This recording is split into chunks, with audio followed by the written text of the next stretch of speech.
മാം എന്തിനാ മാം നയൻതാര മാമിനോട് ഇത്ര ദേഷ്യം കാണിച്ചത്? ദേഷ്യോ? നിങ്ങൾ എപ്പോഴും എന്റെ അടുത്ത് വന്ന് ഗോസിപ്പ് പറയുന്നുണ്ട്, എനിക്കത് ഇഷ്ടപ്പെടുന്നില്ല.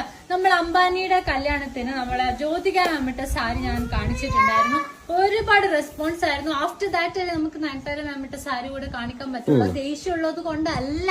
അപ്പൊ ഞാൻ ഇപ്പിട്ടിരിക്കുന്നത് അതേ കല്യാണത്തിന് നയൻതാര മാമിട്ട സാരിന്റെ വൺ ഓഫ് റെപ്ലിക്കയാണ്. റെപ്ലിക്ക എന്ന് പറയുമ്പോൾ അതേ ഡിസൈനൊക്കെയാണ്, പക്ഷെ എങ്കിൽ മെറ്റീരിയൽ മാത്രം, അത് ലക്ഷങ്ങൾ വിലയുള്ളത്. ഇത് ജസ്റ്റ് ഒരു പൈസ പറയണ്ടല്ലേ വളരെ അഫോർഡബിൾ. പൈസ ഞെട്ടും, ആരും ഞെട്ടും. എന്തൊരു ഭംഗിയല്ലേ മിത്തേട്ടാ. ശരിക്കും എനിക്ക് പേഴ്സണലി ഭയങ്കര ഇഷ്ടം. ഞാൻ നിങ്ങളോട് സാരി വാങ്ങാനോട് പറയുന്നല്ല, എനിക്ക് ഭയങ്കര ഇഷ്ടം. അത്രയും ക്ലാസി ലുക്ക്, പിന്നെ നല്ല ഷൈനിങ് ഉള്ള മെറ്റീരിയൽ, സെമി ടിഷ്യൂ സാരിയാണ്. അപ്പൊ ആവശ്യമുള്ള ആൾക്കാർ വേഗം വന്നിട്ട് മേടിച്ചോളിതാ. പിന്നെ ഇത് ടിഷ്യൂ സാരിയാണ്, നിങ്ങൾക്ക് ഭയങ്കരമായിട്ട് ബോഡി ഹഗ്ഗിങ് ആയിട്ട് നിൽക്കില്ല, ഇങ്ങനെ നിൽക്കുള്ളൂ. പക്ഷെ പ്ലീറ്റ്സ് ഒക്കെ എടുത്ത് നിൽക്കുമ്പോൾ നല്ല ഭംഗിയിൽ നിൽക്കും. അപ്പൊ ഇൻസ്റ്റാഗ്രാമിൽ വന്ന് മെസ്സേജ് ആക്കി ഇതിന്റെ ഡീറ്റെയിൽസ് അറിയാം, അല്ലെങ്കിൽ www.panchalvestra.com പോലെ ഡയറക്റ്റ് ഓർഡർ ചെയ്യാം. അപ്പൊ നമ്മുടെ ഇൻസ്റ്റയിലോ അല്ലെങ്കിൽ വാട്സപ്പിലോ മെസ്സേജ് അയക്കാം. കമന്റ്സിൽ പി ആക്കരുത് പ്ലീസ്, നമുക്ക് മെസ്സേജ് തന്നെ അയക്കാം കേട്ടോ.